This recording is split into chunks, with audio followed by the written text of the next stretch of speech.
Welcome to this tutorial on setting up Rocket Money transaction tracking.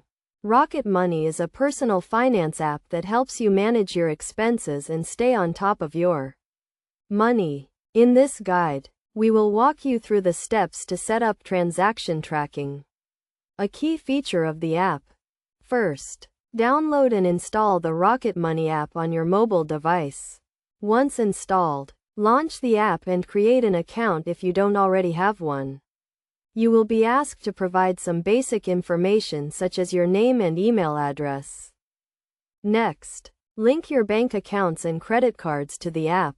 This will allow Rocket Money to track your transactions and provide you with a clear picture of your spending. You can link your accounts by selecting the Add Account option and following the prompts to enter your account details.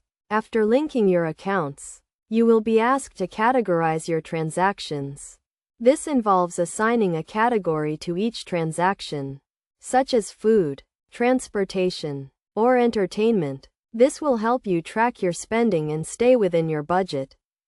Now, let's talk about setting up transaction tracking. To do this, go to the Transactions tab and select the account you want to track.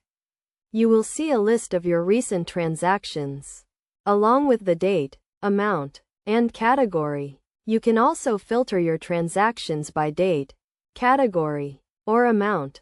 To get the most out of Rocket Money, it's essential to regularly review your transactions and update your budget accordingly. You can also set up notifications to alert you when a transaction is made, helping you stay on top of your spending. Some best practices to keep in mind when using Rocket Money include regularly updating your account information, monitoring your transactions, and adjusting your budget as needed. By following these steps and tips, you can effectively use Rocket Money to track your transactions and manage your finances. In conclusion, setting up Rocket Money transaction tracking is a straightforward process that can help you take control of your finances. By linking your accounts, categorizing your transactions, and regularly reviewing your spending, you can make informed decisions about your money and achieve your financial goals.